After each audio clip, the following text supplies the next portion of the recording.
Assalamualaikum warahmatullahi wabarakatuh. Selamat pagi semuanya. Yang terhormat Bapak Denica Hendrianto, SEMSI, dan teman-teman semuanya. Terima kasih sudah berkenan menyimak materi pada pertemuan kali ini. Di sini kelompok 4 akan menyajikan materi mengenai teori pengadaan barang dan jasa publik.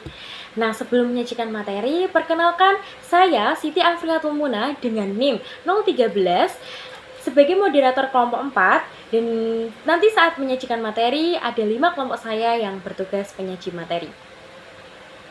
Perkenalkan, nama saya Usul Khatimah dengan NIM 004. Jadi di sini saya akan menjelaskan tentang sifat dan lingkup pengadaan barang dan jasa publik. Pengadaan barang dan jasa pemerintah adalah perolehan jasa, barang, dan pekerjaan publik dengan cara dan waktu tertentu untuk menghasilkan nilai terbaik bagi pemerintah dan masyarakat. Pengadaan barang atau jasa dan konstruksi merupakan komponen terbesar bagi pengeluaran publik di semua level organisasi sektor publik. Barang dan jasa merupakan input atau konsumsi, sedangkan konstruksi atau public works adalah output akhir yang berwujud. Standar dan spesifikasi tender konstruksi berbeda dengan tender barang dan jasa lainnya. Yang selanjutnya ada ruang lingkup pengadaan barang dan jasa yang mencakup. Yang pertama ada strategi pengadaan, yaitu perencanaan menyeluruh tentang bagaimana suatu organisasi memperoleh barang, jasa, atau pekerjaan. Fokusnya adalah memastikan proses pengadaan dilakukan secara efisien, ekonomis, dan sesuai kebutuhan. Yang kedua, penyimpanan dan distribusi yang berkaitan dengan bagaimana barang yang telah dibeli dikelola secara fisik setelah tiba. Yang ketiga, pemantauan kontrak, yaitu kegiatan yang memastikan penyedia melaksanakan kewajiban sesuai perjanjian. Yang keempat, manajemen penyedia layanan, yang merupakan proses mengelola hubungan dengan penyedia agar kinerja mereka optimal dan berkelanjutan. Penjelasan selanjutnya akan disampaikan oleh rekan-rekan saya. Nama saya Dwi Artita Asrofineza dengan NIM 011. Di sini saya akan menjelaskan mengenai tentang tujuan pengadaan barang dan juga jasa publik. Tujuan dari pengadaan barang dan juga jasa publik dari sisi ekonomi itu merupakan pengadaan dilakukan untuk memastikan barang dan jasa dapat diperoleh dengan efisien, baik dari sisi harga, waktu, dan maupun kualitas, sehingga tidak terjadi pemborosan atau pengadaan ganda yang tidak diperlukan. Juga menyediakan fungsi penyimpanan dan distribusi untuk keamanan pasokan. Tujuan yang kedua yaitu dari sisi substitusi impor. Tujuan ini mendorong agar organisasi sektor publik lebih memanfaatkan produk dan jasa dari pemasok dalam negeri, sehingga industri lokal dapat bertumbuh dan juga mengurangi ketergantungan pada pasar luar negeri. Yang ketiga yaitu persaingan. Proses pengadaan memberi kesempatan yang adil bagi semua pemasok untuk ikut serta, sehingga mendorong peningkatan kualitas dan juga harga yang lebih kompetitif. Hal ini juga berfungsi dalam meningkatkan akuntabilitas publik. Dan yang keempat, yaitu dimensi penataan, yaitu tujuan ini memastikan bahwa pengadaan menerapkan prinsip good governance, seperti transparansi, akuntabilitas, konsistensi, serta penyelesaian konflik secara adil. Hal ini penting untuk membangun kepercayaan publik terhadap proses pengadaan barang dan juga jasa publik. Tujuan yang kelima yaitu dalam perlindungan kepentingan masyarakat. Pengadaan harus dilakukan dengan transparan dan bertanggung jawab agar masyarakat memperoleh pelayanan yang adil dan memiliki akses untuk menyampaikan keluhan apabila terjadi masalah. Dan tujuan yang terakhir yaitu dalam perlindungan lingkungan. Dalam setiap keputusan pembelian organisasi sektor publik itu harus mempertimbangkan dampak lingkungannya, misalnya dengan memilih produk yang ramah lingkungan dan juga mengurangi jumlah sampah. Selanjutnya yaitu isu organisasi di dalam pengadaan barang dan juga jasa. Isu yang pertama itu pengabaian sistematisnya. Banyak organisasi publik itu menjadikan fungsi pengadaan hanya sebagai bagian administratif, bukan fungsi strategis. Akibatnya, proses pengadaan kurang diawasi, sehingga menimbulkan ketidakefisiensian, bahkan peluang adanya korupsi. Seringkali juga pengadaan ditangani oleh pegawai yang bukan spesialis, sehingga kurang memahami prosedur dan juga standar dari kontrak. Nah, solusi yang dapat diambil itu yaitu menjadikan fungsi pengadaan sebagai fungsi strategis organisasi dengan pelaporan langsung ke manajemen puncak serta penerapan standar integritas dan audit berkelanjutan. Selain itu juga dapat dengan menyediakan pelatihan dan sertifikasi khusus di bidang pengadaan, serta penugasan SDM yang memang ahli pada posisi tersebut yang memang dibutuhkan. Untuk isu yang kedua, yaitu penetapan organisasi, yaitu terkait apakah pengadaan sebaiknya dilakukan secara terpusat atau sentralisasi atau terdesentralisasi. Sentralisasi itu memudahkan kontrol dan juga konsistensi, sedangkan untuk desentralisasi itu memberi fleksibilitas dan lebih cepat memenuhi kebutuhan dari unit pengguna. Namun tantangannya itu adalah bagaimana menjaga keseimbangan keduanya agar tidak terjadi konflik kewenangan. Solusi yang dapat diterapkan itu menerapkan model hybrid, yaitu kombinasi sentralisasi untuk kebijakan dan juga standarnya, tetapi menggunakan desentralisasi untuk pelaksanaannya dalam pembelian yang sesuai dengan kebutuhan unit. Sekian dari saya, untuk materi selanjutnya akan disampaikan oleh teman saya.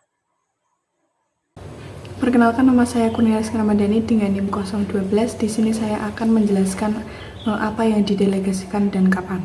Terdapat 4 poin utama. Yang pertama itu isu umum dalam pendelegasian dan desentralisasi pengadaan, berisi keseimbangan antara efisiensi dan risiko.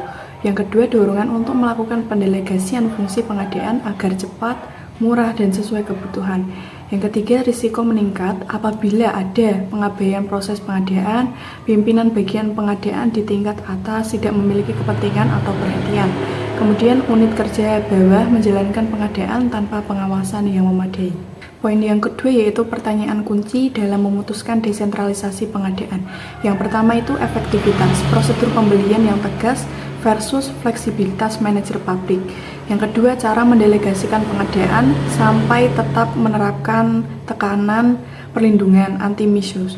Yang ketiga, peran bagian pengadaan pusat dalam pertanggungjawaban atas pengadaan yang didelegasikan.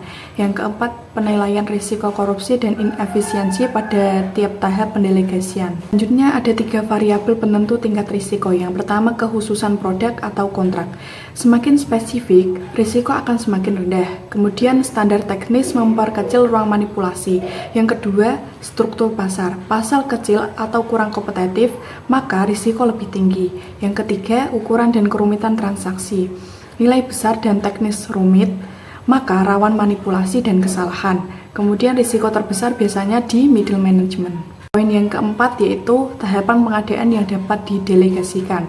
Organisasi dapat mendelegasikan beberapa tahap, namun harus menjaga fungsi kontrol di tiap tahap tertentu. Tahapan utama ini ada 4. Yang pertama, penyusunan standar dan kriteria. Yang kedua, proses penawaran dan evaluasi. Yang ketiga, negosiasi kontrak.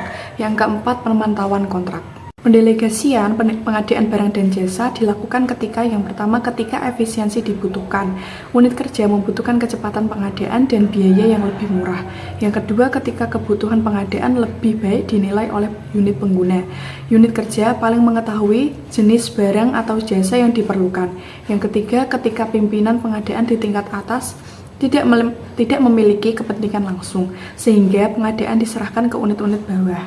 Yang keempat, ketika ada prosedur dan sistem yang ketat untuk mengendalikan risiko, pendelegasian aman dilakukan jika standar, aturan, dan mekanisme pengawasan sudah kuat. Baik, selanjutnya saya akan menyajikan materi mengenai menjaga keterpaduan dalam pengadaan barang dan jasa.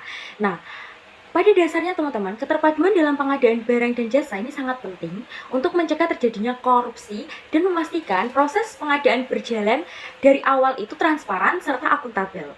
Nah, korupsi itu dapat terjadi dalam pengadaan barang dan jasa pada kondisi yang pertama, aturannya tidak jelas dan tidak mudah diakses publik. Lalu yang kedua, dokumen penawaran kurang disertakan, kurang baik, atau banyak interpretasi.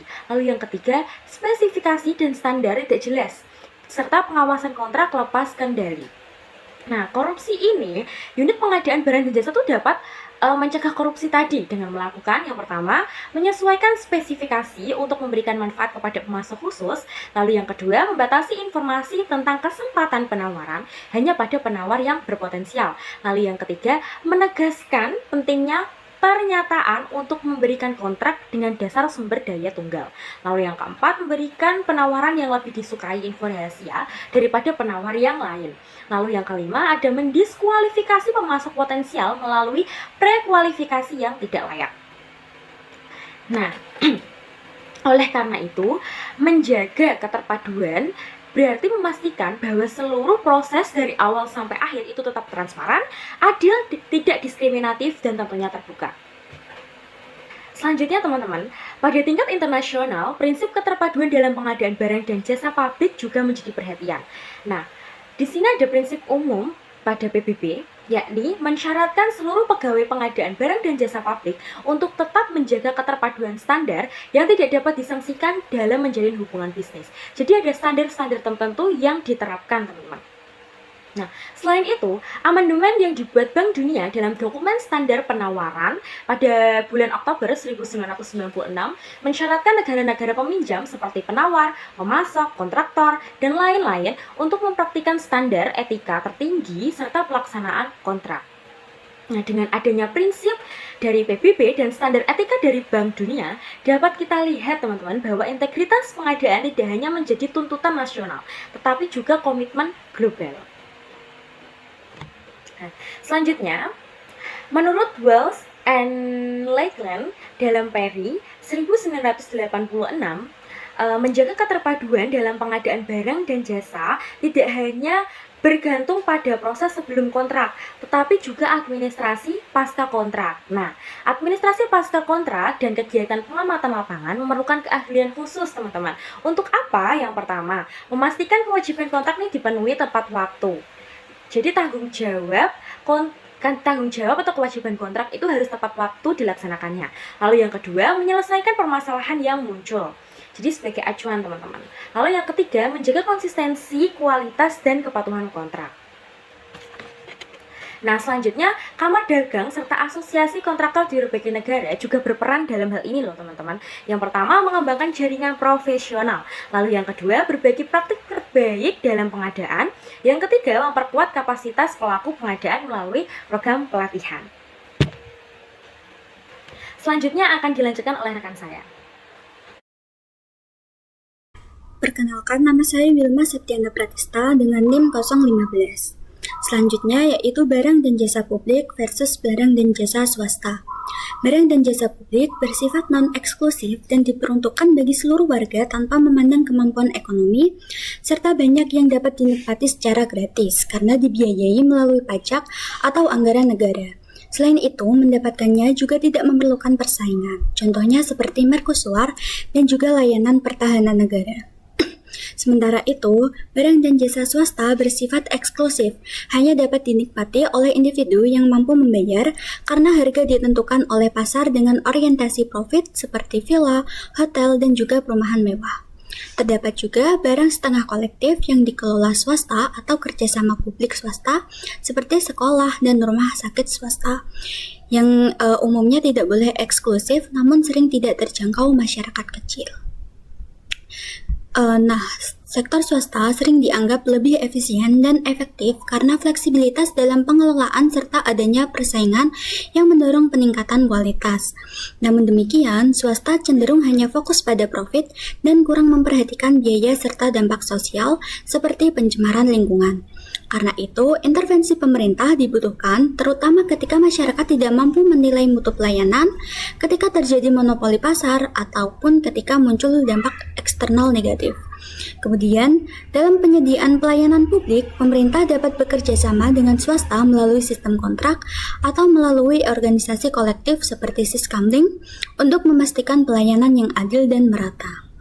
Lalu, agar kemitraan ini berjalan baik, sektor publik perlu melakukan perubahan kelembagaan, yaitu seperti perubahan paradigma, kepemimpinan visioner, serta keterbukaan terhadap inovasi dan masukan masyarakat. Sebelumnya, perkenalkan nama saya Silviana Nur Afiah dengan NIM 202412026. Materi selanjutnya yaitu standar harga.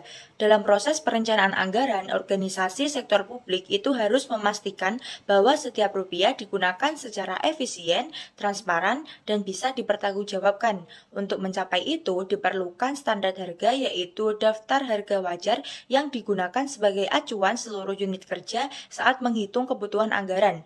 Standar harga itu membantu memastikan bahwa anggaran yang diajukan tidak asal-asalan, tidak berlebihan, dan juga memiliki dasar perhitungan yang jelas. Tanpa standar harga, setiap unit kerja bisa membuat taksiran harga yang berbeda-beda sehingga anggaran itu menjadi tidak konsisten dan rawan pemborosan. Penerapan standar harga pada dasarnya akan memberikan tujuan serta manfaat sebagai berikut. Yang pertama yaitu mencegah pemborosan dan belanja yang tidak perlu. Standar harga itu memastikan setiap pembelian dilakukan dengan pertimbangan harga yang wajar. Ini membuat anggaran lebih tepat sasaran. Yang kedua yaitu memberikan patokan harga yang seragam untuk seluruh unit kerja. Dengan adanya standar yang sama, tidak ada lagi perbedaan harga yang tidak rasional antar bagian. Semua mengacu pada harga normal yang telah ditetapkan. Dan yang ketiga yaitu menjadikan proses penyusunan anggaran lebih cepat dan terstruktur. Unit kerja tidak perlu mencari harga sendiri-sendiri. Standar harga mempermudah komunikasi antara bagian perencana, pengguna anggaran, dan juga pihak pengawas. Selanjutnya yaitu kebijakan pengadaan barang dan jasa publik. Untuk meningkatkan tata kelola organisasi dan juga memastikan pelayanan publik berjalan lebih baik, banyak organisasi sektor publik melakukan berbagai langkah pembaruan seperti reformasi regulasi agar aturan lebih jelas dan juga relevan, perumusan strategi reformasi kepegawaian agar kinerja organisasi semakin profesional, penyusunan regulasi manajemen keuangan untuk memastikan pengelolaan anggaran lebih akuntabel, pembentukan komisi anti korupsi untuk menjamin integritas proses kerja, dan juga membangun kemitraan dengan berbagai pihak demi memperkuat tata kelola organisasi. Dalam konteks pengadaan barang dan jasa, pembaruan ini sangatlah penting.